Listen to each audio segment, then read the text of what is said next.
علماء کو اکٹھا کیا. اب ان کا کام دیکھیں، تاریخ فرشتہ لکھی گئی اس دور میں، اور اس میں یہ پڑھ کے دیکھیں کہ انہوں نے علماء کو اکٹھا کیا اور علماء کو کہا کہ جی ہم حنفی لوگ ہیں، سنی حنفی لوگ ہیں، اور مسئلہ یہ ہے کہ ہمارے ہاں جدید مسائل بہت زیادہ نکل رہے ہیں، آپ ایسا کریں کہ کوئی آسان فہم کتاب لکھیں جس میں تمام موجودہ مسائلوں کا حل نکل آئے اور اس میں لکھ دیا جائے. تو 50 علماء پہ انہوں نے کمیٹی بنائی.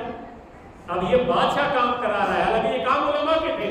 تو بادشاہ نے بلایا اور بادشاہ نے ان سب لوگوں کو اکٹھا کر کے ان کو ڈپٹی لگا کے دی کہ آپ کا وظیفہ بھی ہم دیں گے، گورنمنٹ دے گی، آپ کے اخراجات بھی گورنمنٹ برداشت کرے گی، آپ کو تمام سہولیات دی جائیں گی. آپ نے یہ کام کرنا ہے کہ آپ کوئی کتاب تیار کریں جس کتاب کو اسلام کی روشنی میں لکھا جائے اور تمام مسائل کا لکھا جائے. بالآخر ایک کتاب لکھی گئی جس کا نام عربی میں الفتاوی الہندیہ اور اردو میں فتاوی عالمگیری کے نام سے مشہور ہوا. 10 اردو کی بہت بڑی بڑی جلدیں تیار کی گئی جو بعد میں آج تک موجود، ہر کتب خانے میں موجود ہے. وہ بادشاہ عالمگیر نے تیار کروائی. اور ہماری جو فقہ حنفی کی اساس ہے نا اس دور میں، موجودہ دور میں، قرآن مکتوب کی بات نہیں کر رہا، اردو میں وہ تمام کی تمام فتاوی عالمگیری سے لی گئی. یہ اتنی مستند کتاب علماء نے تیار کی اور بادشاہ نے تیار کر. تو یہ بادشاہ جو آج ان کے اصول اپنانے کی ہمیں ضرورت ہے.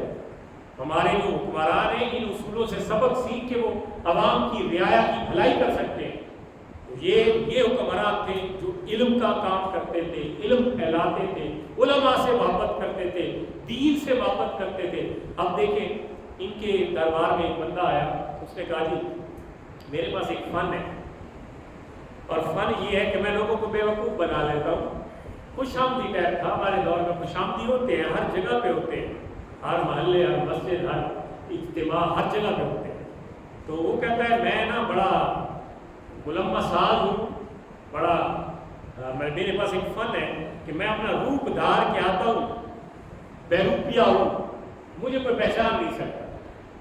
تو اگر کوئی مجھے بھی انعام دیا جائے، چونکہ میرے پاس بھی ایک فن ہے کہ میں بیروپیہ ہوں. آپ نے فرمایا کہ بادشاہ عالمگیر کہتا ہے ٹھیک ہے تو میرے سامنے آ، اگر میں نے تیرا بیروپیہ پن نہ پہچانا تو جو تو دولت کہے گا تو انعام کہے گا، وہ مانگا انعام تجھے دیا جائے. اب دیکھو جن کو اللہ کی ذات پہ بھروسہ ہے نا تو وہ پھر ایسی بڑی بڑے دعوے کر دیتے.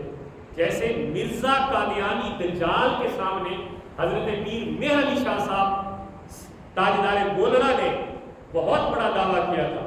اس وقت کے بڑے بڑے علماء پیچھے ہٹ گئے تھے اور انہوں نے کہا جی میں مناظرہ کے لیے تیار ہوں. تو بعد میں مریدوں نے پوچھا حضرت بڑے بڑے علماء تھے، اتنے بڑے بڑے نامور علماء تھے کبھی آ رہے تھے؟ انہوں نے کہا جی میں نے کون سا مناظرہ کرنا تھا، میں جن کے بل بوتے میں نے اعلان کیا نا کہ یہ ختم نبوت پہ ڈاکہ ڈال رہا ہے، حضور کی شان پہ ڈاکہ ڈال رہا ہے، اس لیے میں حضور کا نام لے کر میدان میں آ گیا ہوں. مجھے یہ یقین تھا کہ جب بھی مجھے کچھ ہونے لگا میرے کاندھوں پہ تاجدار ختم نبوت کا ہاتھ ہوگا اور میں اس کو شکست دے دوں.